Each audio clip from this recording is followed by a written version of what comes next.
नमस्कार दोस्तों, स्वागत है एक नए वीडियो में। दोस्तों इस वीडियो में बताने वाला हूँ कि Redmi 9 एक्टिव, Redmi 9 या Redmi के किसी फ़ोन में आप किस तरह से वाईफाई कनेक्ट कर सकते हैं या फिर फिक्स कर सकते हैं। ऑल इन वन वीडियो है वाईफाई सेटिंग की। तो सबसे पहले तो आपको अपना कंट्रोल सेंटर लेकर के आना होगा। ऐसे आपका पुराना वाला है, नया वाला है। अगर आप इस पर एक टैप करते हो तो ये ऑन ऑफ होता है टैप करने से।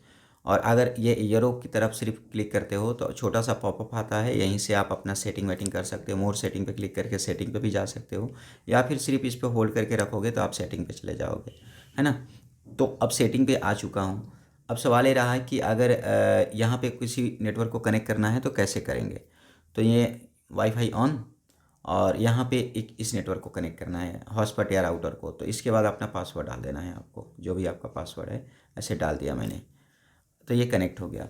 अब यहाँ पे जितने भी नेटवर्क आपने कनेक्ट कर रखे होंगे, जो भी नेटवर्क एक बार पासवर्ड डाल दोगे वो सारा सेव हो जाता है, ठीक है।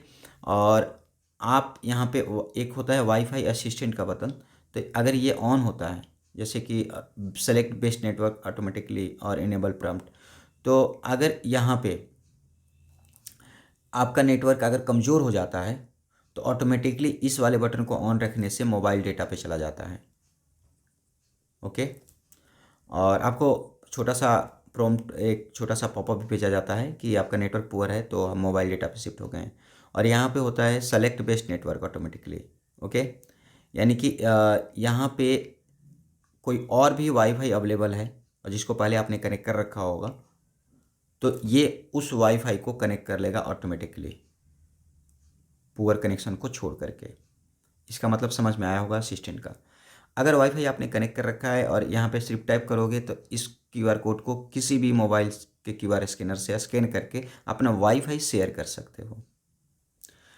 इसके बाद अगर इस नेटवर्क को कनेक्ट करने के बाद भी नेट नहीं चल रहा है, इशू आ रहा है, कनेक्टेड बट नो इंटरनेट, तो आप इसके एरो पे क्लिक करना और यहाँ पे जाके आप फॉरगेट कर देना। ओके। या फिर इससे रिलेटेड नहीं इशू आ रहा है, आपको यहाँ पे बहुत सारे नेटवर्क से रिलेटेड इशू आ रहा है। ओके। तो आप क्या करोगे कि ऐसे नीचे की तरफ एडिशनल सेटिंग पे जाओगे, मैनेज सेव नेटवर्क्स पे जाओगे, और जितने भी नेटवर्क सेव होंगे ना, इन सबको ऐसे सेलेक्ट कर लेना ऑल करके यहाँ से, और इसके बाद डिलीट कर देना, फॉरगेट कर देना। और वापस से आप जाना बैक वाईफाई सेटिंग पे। इतना बैक नहीं, मैं ज़्यादा हो गया था। ये यहाँ पे, और वापस से आपको पासवर्ड डाल देना है। कभी कभी ऐसा होता है कि आपका राउटर या फिर आपका जो हॉटस्पॉट डिवाइस होता है ये हैंग कर जाता है। तो आपको ये भी ध्यान रखना है कि राउटर बंद करके स्टार्ट कर सकते हो तो ज़्यादा बेटर होगा। यानी कि अगर ये सब कुछ कर लिया फिर भी काम नहीं कर रहा तो एक बार राउटर को बंद करके स्टार्ट कर लीजिएगा। और कभी भी अगर आपको इश्यू आता है तो आप हमेशा दोबारा कनेक्ट करने का ट्राई कीजिए। इससे अगर फिक्स नहीं होता है तो आपको रीसेट करना होगा। इसके लिए आपको यहाँ पे सेटिंग पे जाना है, और यहाँ पे कनेक्शन एंड शेयरिंग का एक ऑप्शन है।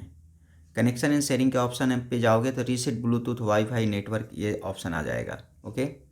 अब यहाँ पे जब आप ये चीज़ रीसेट करते हो तो साथ में किसी एक सिम का जो सेटिंग्स है वो भी रीसेट होता है। तो ये सारे रीसेट हो जाते हैं। तो अगर सारे नेटवर्क रीसेट करने हैं तो किसी एक सिम को मैं सेलेक्ट कर लेता हूँ, रीसेट करूँगा तो वाईफाई, मोबाइल डेटा और ब्लूटूथ ये तीनों रीसेट हो जाता है यहाँ से, इस तरह से। हालांकि रीसेट करने की ज़रूरत नहीं पड़ेगी क्योंकि वो चीज़ जो मैंने बताई थी वहाँ से वो कंप्लीट है। तो वीडियो अच्छी लगी होगी तो लाइक कीजिए, शेयर कीजिए, सब्सक्राइब कीजिए। मिलते हैं नेक्स्ट वीडियो में, तब तक के लिए बाय बाय।